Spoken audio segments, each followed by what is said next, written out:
Oke, saya lanjut. Mohon maaf videonya terputus ya. Kita lanjut lagi ke perfect. Nah, untuk rumus perfect itu adalah ada subjek, lalu di sini kata bantunya itu adalah have dan has, lalu disertakan dengan verb ketiga.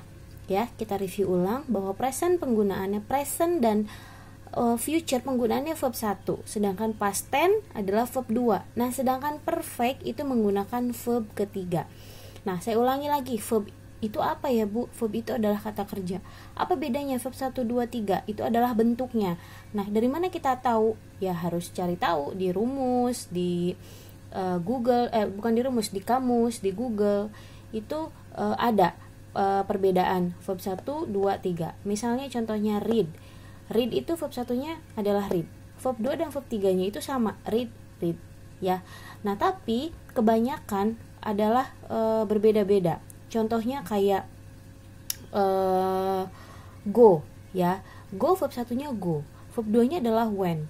Nah, verb 3-nya adalah gone gitu kan. Jadi berbeda-beda bentuknya. Nah, itu bagaimana kita tahu dan bagaimana kita bisa tahu setiap menggunakan kata itu adalah dihafalkan dan sering digunakan. Gitu. Jadi ya harus cari tahu verb 2-nya apa, verb 3-nya apa, seperti itu.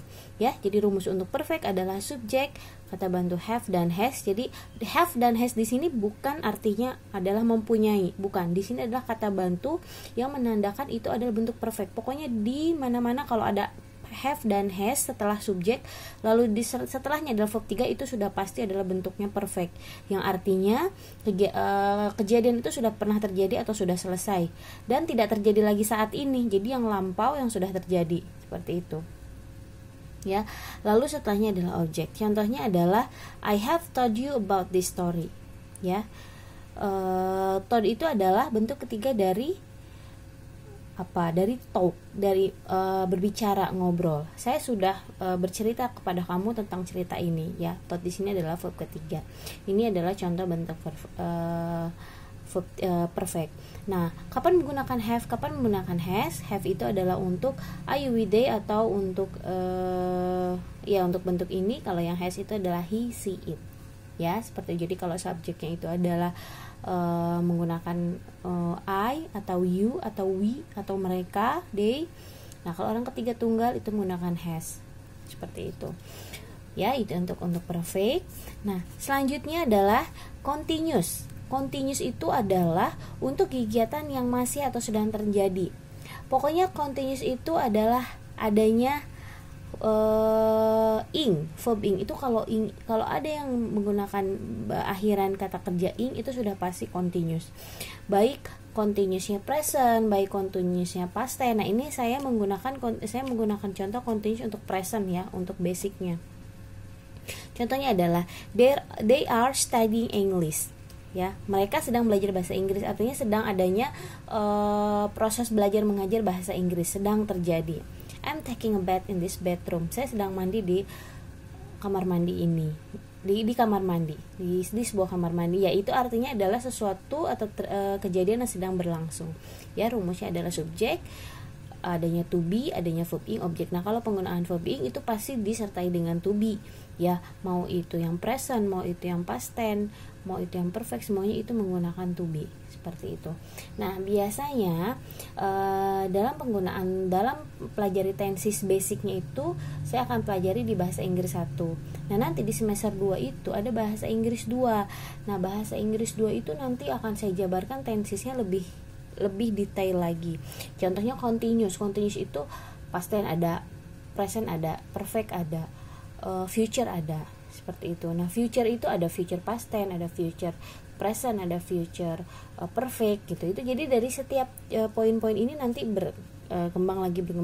Nah, itu nanti saya akan jelaskan di bahasa Inggris 2. Ya, bahasa Inggris 2 itu nanti di semester 2 ya. Jadi seperti itu. Ini adalah basic tenses. Minimalnya kalian tahu apa ya itu orang ketiga tunggal, kapan ya saya menggunakan will, kapan menggunakan to be, am, is, are, seperti itu ya. Itu adalah basic present. Jadi nanti kalau yang memang betul-betul lupa sekali dengan materi tenses, bisa setidaknya saya recall ulang, saya ingat kita review kembali ya. seperti itu materinya. Nah, oke. Untuk materi tenses itu sudah cukup. Nah, sekarang saya akan lanjutkan dengan jenis-jenis noun ya. Kemarin yang sebelumnya materi yang ada di PPT atau ada di PowerPoint itu saya pernah jelaskan tentang jenis-jenis tentang materi noun ya, atau kata benda. Nah, di sini saya akan melanjutkan di bab noun. Itu ada di bab 2 ya kalau di buku pedomannya. Nah, ini ada jenis-jenisnya. Jenis noun itu ada 2. Kata benda itu ada 2, ada countable noun dan yang kedua ada uncountable noun. Itu adalah cukup singkat. Kata benda yang bisa dihitung dan kata benda yang tidak bisa dihitung. Ya, contohnya apa? Ini kita bicara tentang teori ya. Kita bicara tentang teori. Nah, contohnya kata benda yang bisa dihitung seperti misalnya motor, pensil, benda-benda yang mudah terlihat yang bisa dihitung. Car kalau jamaknya jadi cars ya. Ada penambahan s di belakang biasanya. Pensil ada pencils ya. Box ada box. Nah, itu box, kalau box itu penggunaannya tambahan belakangnya itu adalah es ya. Kenapa es? Kalau x itu biasanya es. Nah, terus juga kalau misalnya ya seperti itu. Nah, ciri-ciri dari countable nouns itu adalah memiliki bentuk tunggal dan jamak. Tunggal itu dalam bahasa Inggris istilahnya adalah singular. Kalau dalam jamak itu adalah plural. Ya, jadi ada bentuk tunggal, ada bentuk jamak, ada bentuk satu, ada bentuk banyak.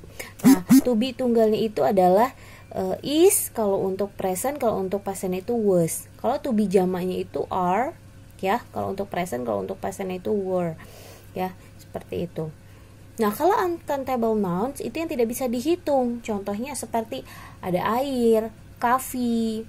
Nah, itu juga ada penjabarannya lagi. Contohnya misalnya kayak ilmu pengetahuan, pelajaran, intelijensi itu bisa dihitung atau tidak? Tidak. Nah, itu disebutnya uncountable nouns atau kata benda yang tidak bisa dihitung. Ya, ciri-ciri dari uncountable nouns itu adalah tidak bisa dihitung dengan bilangan. Ya, contohnya to water, to coffee itu nggak bisa.